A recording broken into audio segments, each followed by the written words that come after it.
Good morning, everyone. Welcome to day 2. Hello, hello. Everyone, please take your seats. We're going to get started. How is everyone? Yeah? Good morning. Let's say a good morning. 1, 2, 3. Good morning. So great to see all of you. Welcome back. We have another incredible day ahead of us. I am going to get this show on the road. So my name is Elizabeth Lindsey. I am the vice chair and treasurer of the NDIA board. I'm also the CEO of a fabulous organization called Urban Alliance that links high schoolers with paid work-based learning experiences and helps them to become more economically mobile. And there are quite a few organizations in here right now that are hosting Urban Alliance interns, so thank you very much.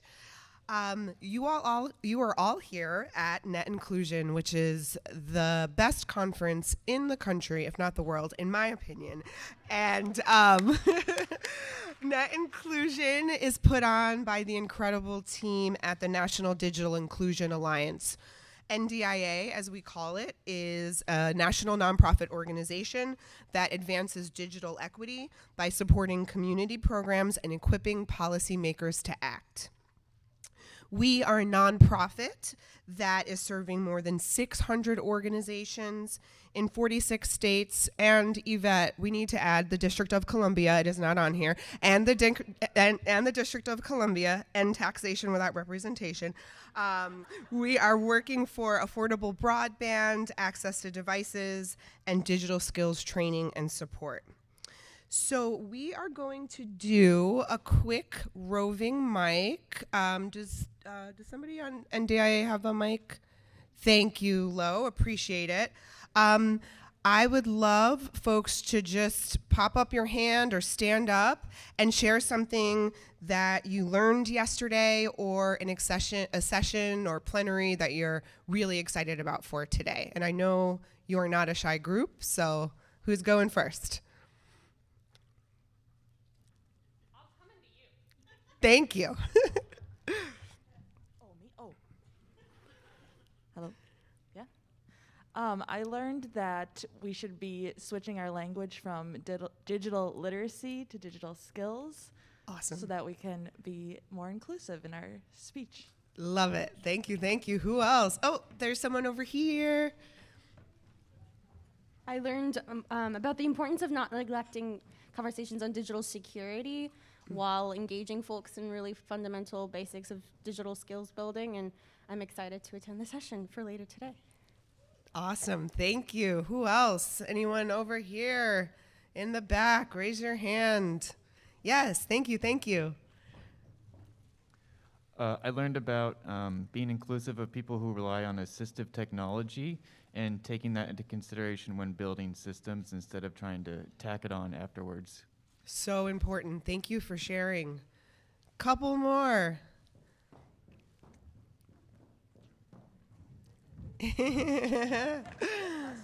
Great hustle. I learned that it's not just about like having devices or having a software, but being able to impart some skills that would allow some peer-to-peer adoption to like recruit other people into that knowing and lived experience, not just, on the checking the box having it. Fabulous. Okay, one more. I'm back here. Come on, make it worth it. Yes. Hi, everybody. Hello. I learned there's a lot of librarians here. Yes! And I've taken over at Interconnection. It's a nonprofit refurbisher in Seattle. I've only been on for a couple weeks. I'm an interim executive director, and this has been amazing. But in terms of libraries, again, like what a great resource, and it's like, oh, that's something I should look into more in Seattle. So absolutely. Thank you very much for cluing me in. Thank you for being here, and thank you to all of the librarians. We love you all so much. Great, and Lo, thank you for working this room. I know it was a workout. Really appreciate you. All right, so now we're going to take 2 or 3 minutes and do exactly what we did yesterday. talk to someone who you haven't met, or if you've met them, who you'd like to get to know better. So just give it a couple minutes, talk to your neighbors, and we'll come back.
One more minute.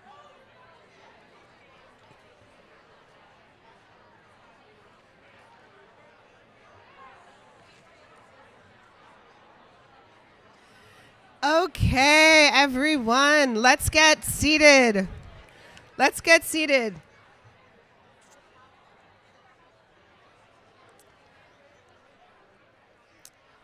All right.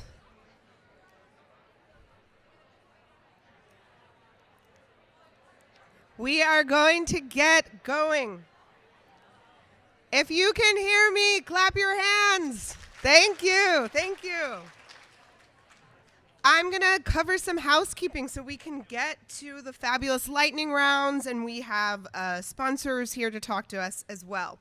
So housekeeping. First of all, will all of the participants in the next lightning round, which is lightning round number 4, could you all please line up on the side here? Thank you. We cannot wait to hear your presentations. Housekeeping. There is still some food in the back. If you're hungry, please help yourself. As we talked about yesterday, please wear your mask at all times when you're not actively eating or drinking or giving a presentation. If you see someone who forgot to pull up their mask, don't be afraid to politely ask them to do so. And if somebody reminds you, please say thank you, because we are all trying to keep each other safe. And thank you again, all of you, for being boosted and vaxxed so that we can all be here together today. If you haven't already, take out your phone and download the Sked app. Please add your picture and social media. That way we can connect with each other. We don't have to use paper business cards. You can just automatically connect to someone's LinkedIn. Also on Sked, you'll be able to see your room numbers, panel information, speakers, connect with each other. It is a great tool, and we are going green, so please utilize that. There are gender-neutral bathrooms on this floor and on the second floor, so just take a look at the signage. We are live streaming this entire conference for free. Yvette, our wonderful comms guru, informed me that 450 unique people live streamed this conference yesterday. Like, that's just amazing.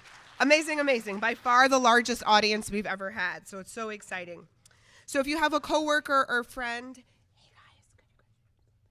if you have a coworker or friend who is not here this week, please share the live stream with them on social media or shoot them a message.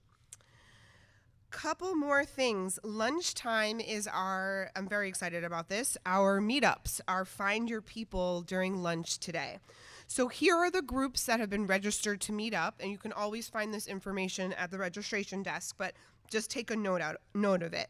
For people who identify as Black, Indigenous, and people of color, we will be meeting in the first floor dining area. There's a large dining area on the first floor. For people who identify as LGBTQIA+, we will be meeting in the second floor study lounge, which is kind of that nice lounge on the second floor. Data nerds will be in here in the ballroom. Movers, stretchers, and yogis will be on the east side of the building by the outdoor eating area on Broadway. And animal lovers will also be on the east side of the building by the outdoor eating area on Broadway. So I'm just going to quickly say that one more time. BIPOC, first floor dining area.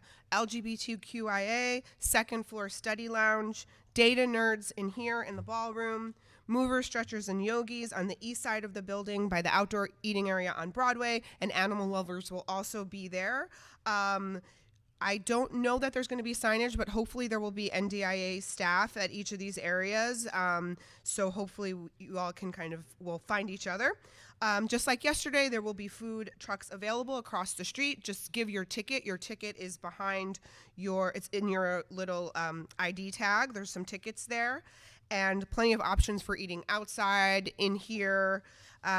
If you don't want to go outside or can't go outside, there will be lunch back here. We actually had more than enough yesterday. So for whatever reason you don't want to go to the food truck, check out the food options in the back.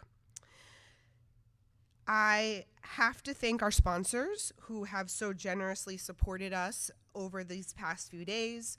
Our premier sponsor is Alliant, our terabyte sponsor is Comcast, and our gigabyte sponsors are Charter Communications, Google Fiber, and Notarize.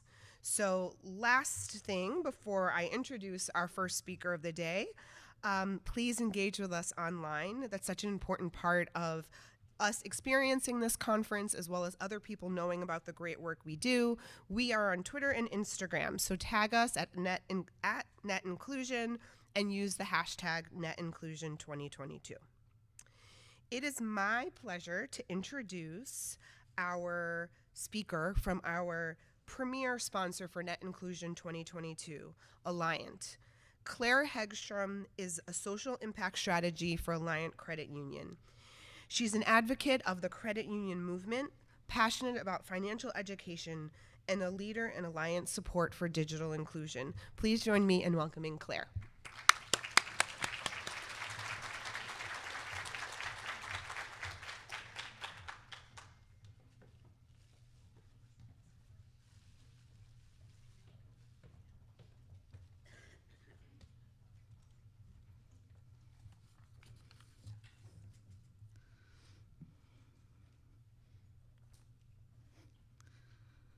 Hi, and welcome to Net Inclusion Day 2.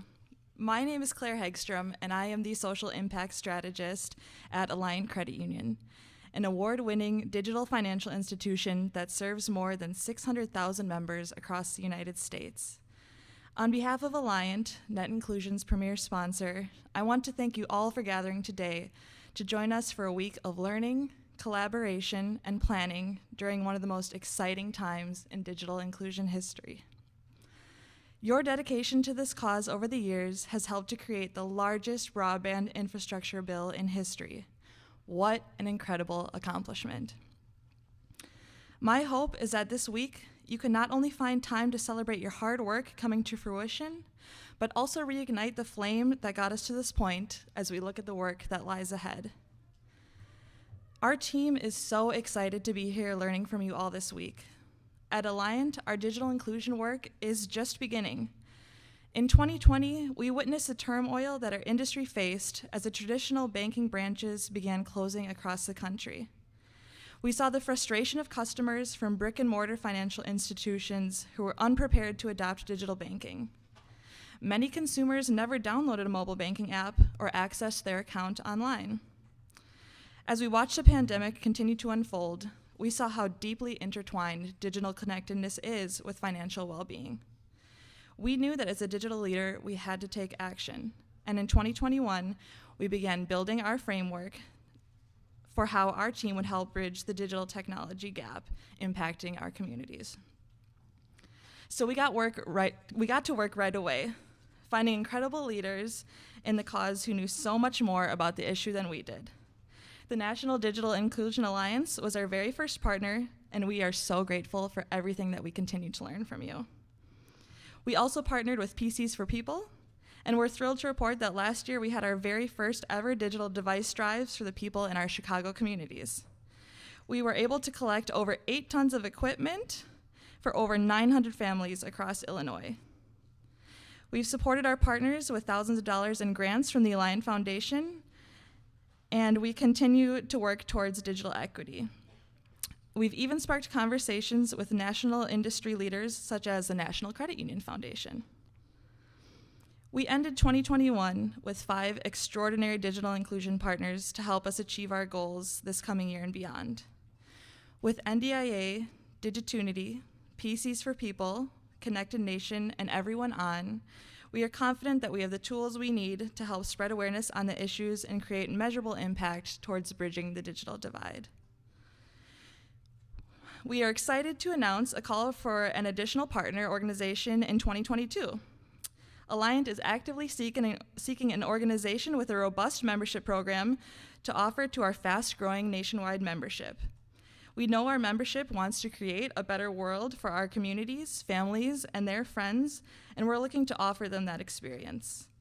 Alliant's socially responsible guiding principle empowers our members to expect more from their financial partner and how we show up in the world.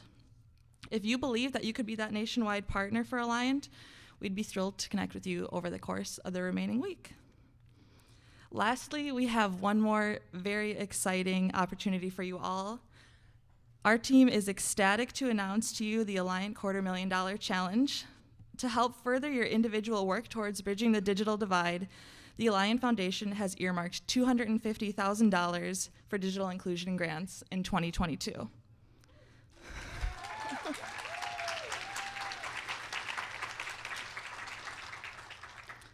We truly believe that it is through your grassroots efforts that meaningful change is created. So please, please submit your proposals at alliantcreditunionfoundation.org by March 31st. We're giving you some time, so please do it. And take part in this challenge. And please do not forget to spread the word with your networks and friends. We have so much to learn from you all as we start this incredible journey with some of the brightest minds in digital inclusion. We come with a lot of questions, open minds, and boundless passion. So we thank you in advance for supporting our growth and education and helping us make an impact. Again, on behalf of Alliant Credit Union, we hope you all have a wonderful Net Inclusion, and we can't wait to connect with you.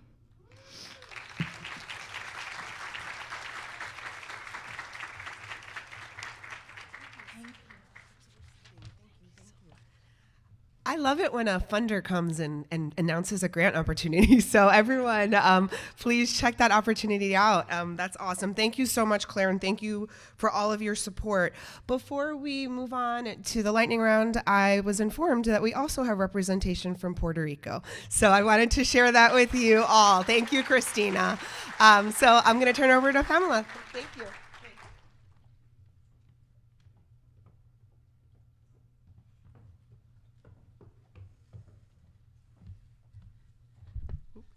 All right, who's ready for the last lightning rounds? All right. Okay, let's get started. So first up, we have Brittany Woods, Orson.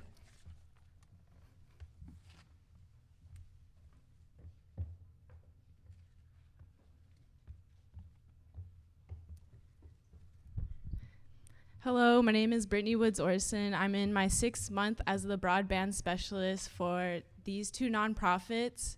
I grew up in Rampart, Alaska, a village located along the Yukon River in the interior of Alaska.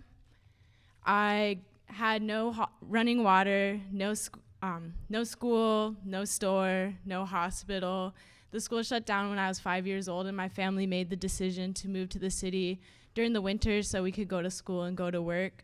My grandma would spend 2 weeks on, 2 weeks off working for the oil pipeline, and I'm a little nervous. But to paint a picture of what Alaska is like, 70% of the communities are off the road system, meaning you have to fly in or boat in. I have talked to community members who are paying anywhere from $200 to over $1,000 for service that barely can open emails. And this used to be me and my cousins. We used to go to the school to get Wi-Fi and stand outside. This is in Akiak, Alaska. In this role, I have learned about the 2.5 gigahertz spectrum around 90 communities in Alaska have, and I want to work with them to start their own networks. I envision a future where community members don't have to decide to leave to pursue work or pursue an education. There are people I've talked to who have had to call in classes to do their work. And from the Alaska Broadband, the blueprint for the broadband future, a 1% increase in broadband could result in millions of dollars, numerous jobs, and accessibility. The ways that I'm doing this is I'm creating education materials. I am reaching out to other advocates across the state to make a central network, as there is none that I know of, and working with the communities to create their own networks. Lastly, I'd like to say Anabase and thank you for giving me this platform to speak on my experience. For most of my life, I have been silenced, told I was lying about my experience, and not given any platform to speak my truth. So this is a really amazing opportunity many of my family members have not had.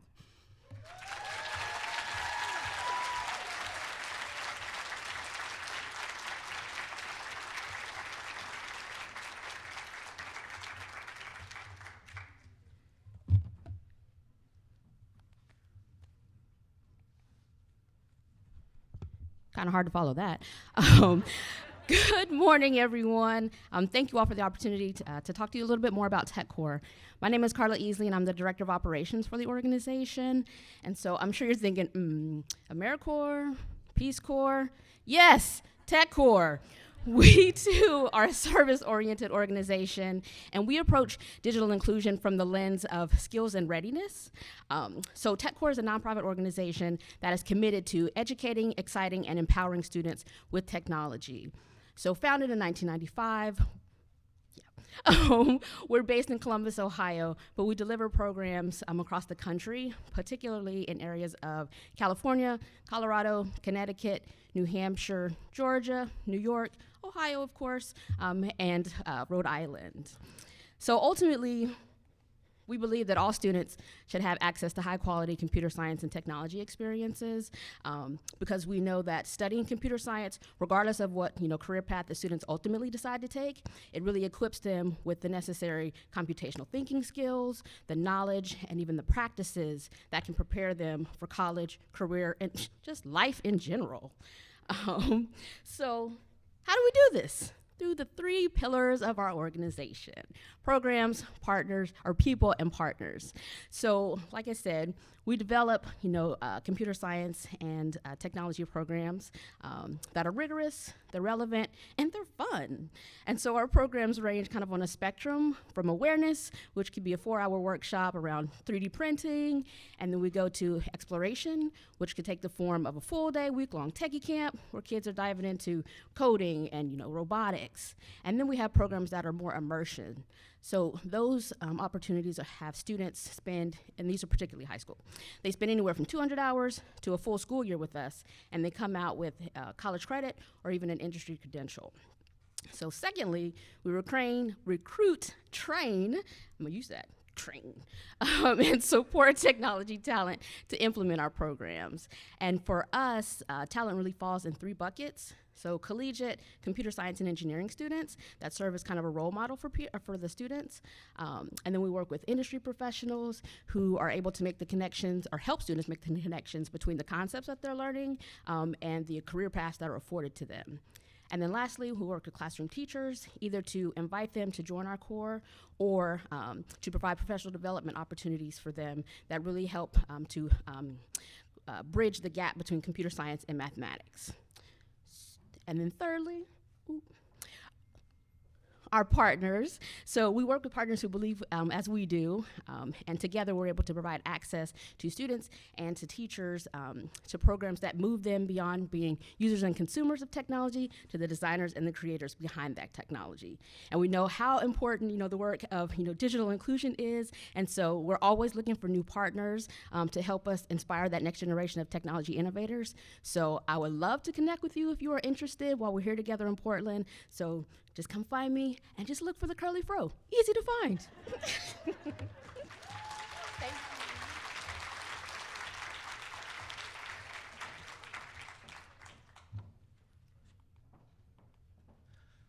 Good morning, everybody. My name is Robbie Macbeth. I'm with the Benton Institute for Broadband and Society. We're an organization that has been doing public interest advocacy in communications policy for over 40 years. You might have previously heard of us as the Benton Foundation, but we switched to the Institute a few years ago to better reflect what we're doing. And so why am I here? And that's ultimately to answer this question: how can the digital inclusion community be better informed about national communications policymaking? And to make it clear, it's because policymakers are really listening now, I think more than we could ever say in the past, as evidenced by what has been going on with legislation and the enormous amount of money being made available. But it can be confusing if you're not in this space or haven't been in this space before. So the main thing that I wanted to talk about is if you go to our website, benton.org, and click headlines, it takes you to our free newsletter that comes out daily straight to your inbox. So you have my encouragement now, if you have devices in front of you, to go to benton.org. In the top right, there's a big red subscribe button. If you want to have this resource, like I said, into your inbox, it's nonpartisan. We summarize news. And we just think it's really, really important to engage this space with what's happening at the federal level, because decisions are going to be made with or without input from everyone in this room. So we consider a much bigger win if you have your seat at the table and you're informed. So yeah, like I said, subscribe.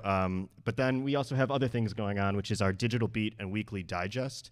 So Kevin, the editor that's been doing headlines, he's been doing it for 25 years. So we've been in this space advocating for a variety of different public interests. But now we are, really focused on expanding broadband. We recognize that as kind of the major communications and democracy, bedrock piece right now in our society. So we've been doing a lot to try to break down all, the flurry of legislation that have been going around. So if you have questions about a lot of the acronyms that might be new to you, the Affordable Connectivity Program, the BEAD program, NTIA, NDIA, please consider also subscribing to the Digital Beat and Weekly Digest. And then just more stuff, breaking down all that.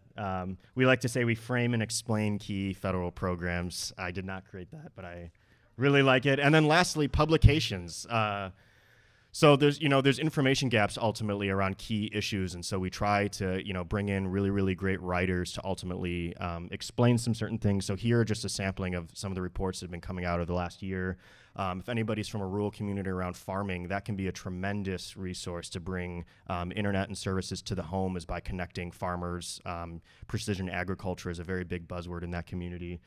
We have a Putting State Broadband Funds to Work, which is extremely relevant here, getting rural communities connected and forming that. And then Colin Rhinesmith's Growing Digital Equity Ecosystems. He's worked really closely with that community. So thank you very much. You can find me, but just please subscribe and talk to me if you have any further questions. Thank you very much.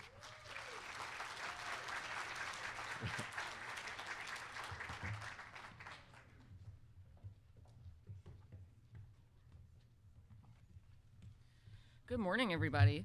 My name is Shannon Millsaps. My pronouns are she, her. I'm the Director of Programs for Thrive Regional Partnership. If you're here yesterday morning, you may have already seen these slides, but today you're going to get a little more context.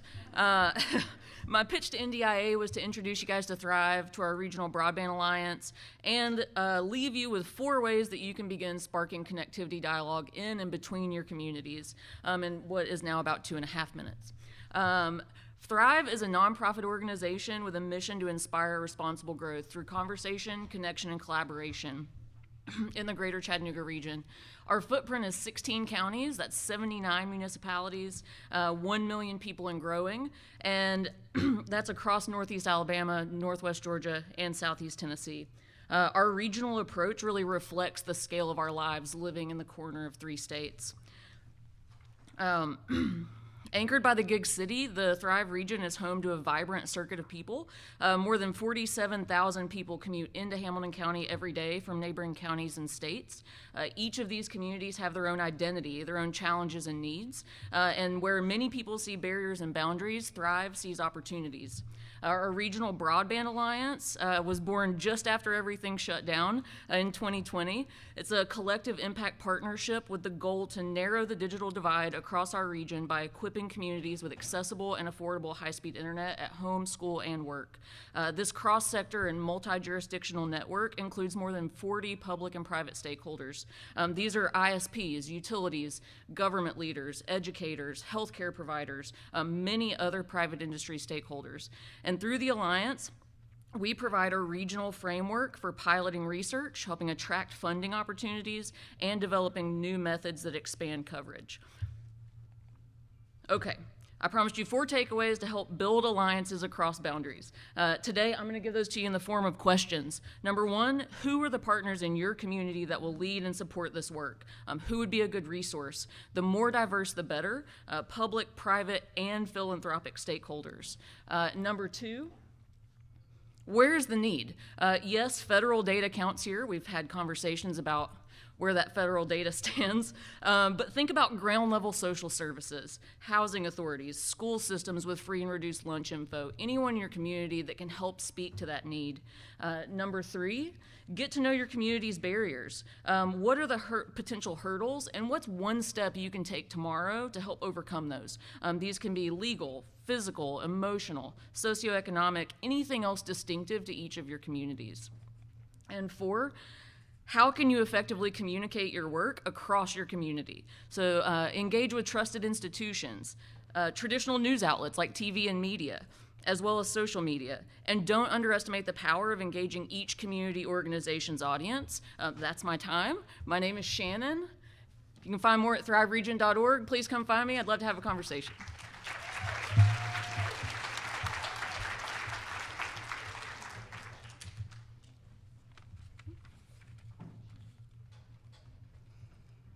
Hi, I'm Stephanie, and this is Therese, and we are Internet 2's Community Anchor Program. Internet 2 was founded by the nation's leading higher education institutions in 1996. It's the national internet backbone for research and education in the US, as well as a collaborative community. It's extremely big and fast, so institutions can send large data sets quickly all over the country.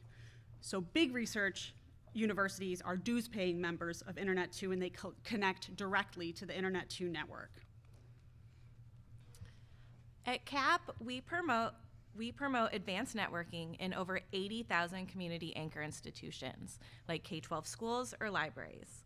They connect to Internet 2 via their state or regional REN. RENs are nonprofit or not-for-profit statewide networks that connect the community anchor institutions to the larger Internet 2 network. They are also fast. 5 of the RENs we work with recently upgraded to 400 gigabits per second. So here's an example. Oregon's research and education network is called Link Oregon. It connects K-12 educational service districts across the state, like Clackamas ESD, as well as smaller colleges like Portland Community College. Link Oregon is what connects all those smaller institutions to the larger Internet 2 network. So on this map, the red lines are the Internet 2 network across the US, and the colored lines represent the state or regional research and education networks that we call RENs that CAP works with. Wrens are already working on initiatives in their state to serve unserved and underserved communities. The NDIA actually did a webinar for our community last week about the Wrens digital inclusion work. For example, Link Oregon recently hosted the Oregon Tribal Broadband Summit to promote collaboration opportunities and strategies to build out more infrastructure for Oregon's tribes. There'll be a second summit in March. OneNet in Oklahoma is working with rural libraries to install telehealth pods so communities can go to the library for their telehealth appointments. And Learn recently partnered with the Texas State Library and Archives Commission to connect 10 libraries across rural Texas with internet speeds 10 to 100 times faster than before.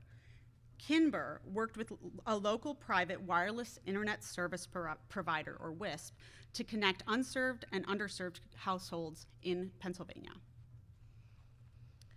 We're here to explore opportunities for our program, as well as to find potential collaborations for those 46 research and education networks that we serve. We can even talk about working together on the free Toward Gigabit Library Toolkit. The toolkit, funded by an IMLS grant, will roll out later this year to help rural, tribal, and underserved urban libraries understand and improve their IT and broadband infrastructure. We actually have several board members in the audience today. So let's connect to talk about more ways we could potentially work together. We can talk here at the conference, or you can email contactcap@internet2.edu, or follow us on Twitter at internet2cap. Thanks so much.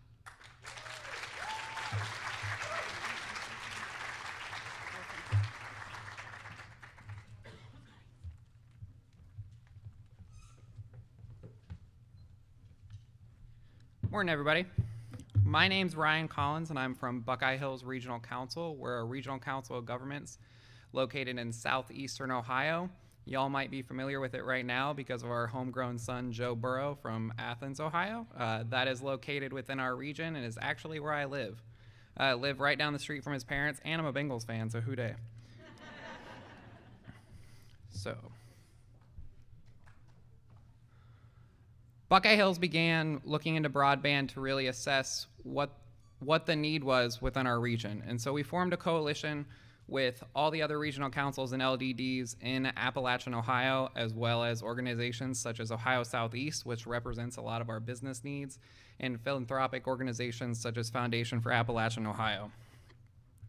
What we found was that within the Buckeye Hills region alone, we have 125,915 households, and about almost 55,000 of those are completely unserved by internet reaching 25.3 speeds, which is insane. We wanted to look at that because the FCC Form 477 data, while accurate in many urban settings because a census tract is truly a block within an urban setting, within our urban settings, a census tract can go on for miles and miles, and if one home within that census tract had service, that entire census tract got lit up. And so our rural regions were not well represented. My phone keeps locking, so I can't see my slides.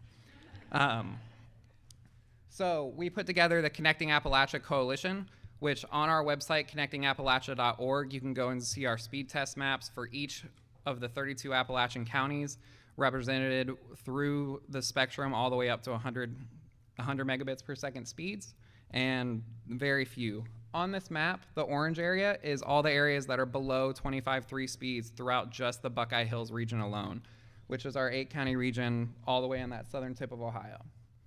And so what we're currently working on in order to bridge this gap is we're working on a regional digital equity plan through our regional coalition. We also have a coalition in Perry County, which is led by my LFA fellow Carly, who is raising her hand now. We also have several projects going on throughout the region. We are working to do more workforce development programs so that we can be ready to install the infrastructure once that money comes down, and many others. If you want to learn more, I only have 3 minutes. Come and find me in my bow tie, and I'll talk to you about it afterward. So just to speak more on Connecting Appalachia, on there, we are encouraging all of Ohio's residents to go and take speed testing. This way, we can have an accurate map going into the new FCC maps next year so that we can present challenges if we see any discrepancies. We're also using that as third-party verification of work completed going forward from ISPs. We want to be able to see those areas lighting up with the speeds that are advertised so that we can verify that work's being completed.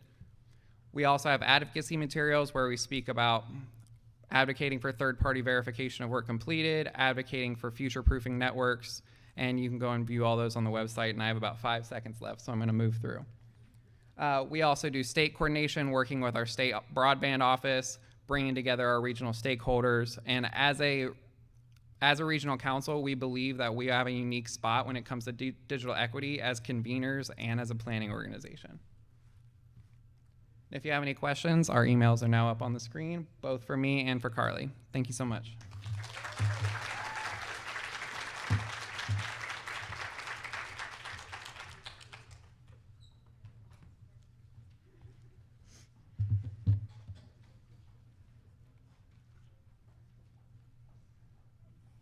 Good morning, everyone. I am Jana Mathieson with Mobile Citizen. It's really great to be here. I heard a lot yesterday about how the pandemic has changed all of our lives. Anyone hear all that yesterday? Yeah.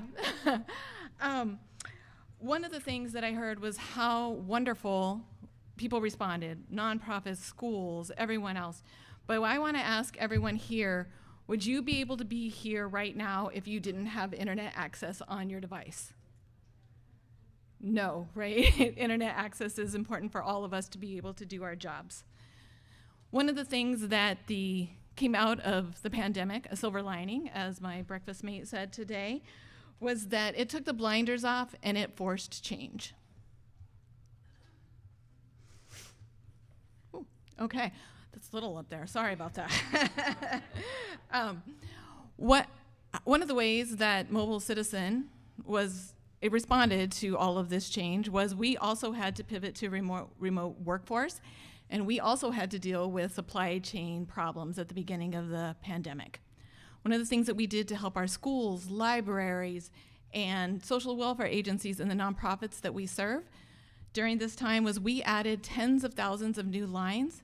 We provided webinars with our partners in order to help people get new funding ideas and just provide information so that people could make the pivot that we also had to make. You guys have heard a lot of case studies about how different organizations responded.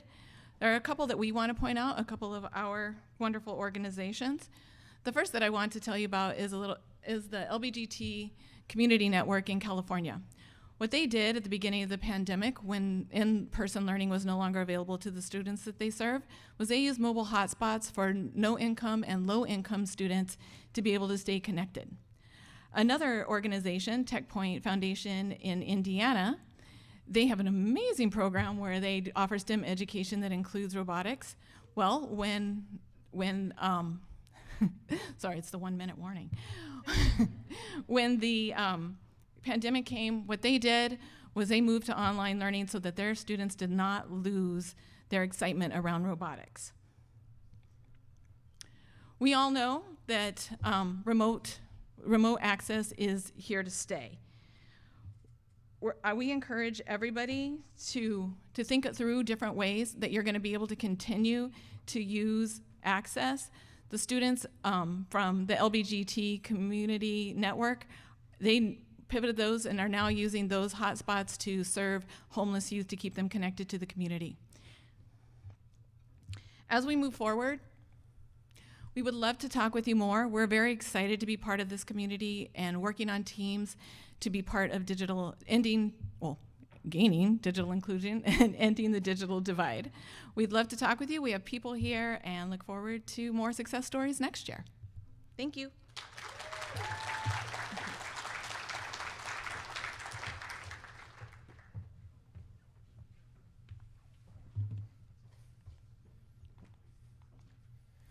Last one. Good morning. My name is John Davis Perlowski. My pronouns are he, him.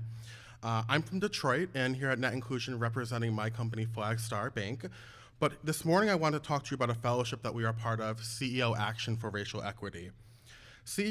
Action for Racial Equity is a fellowship that's made up of over 100 companies from all over the US who came together after the murder of George Floyd, who felt that we as the business community need to be doing more to use our influence beyond our four walls.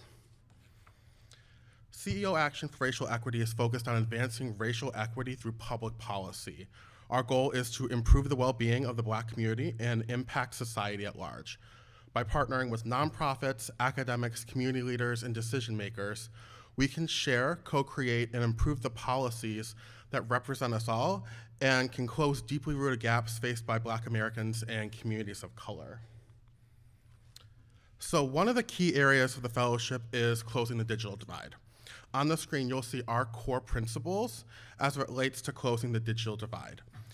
Closing the digital divide is a racial equity issue because high-quality internet access, affordability, and adoption are legacy issues that affect Black Americans and communities of color.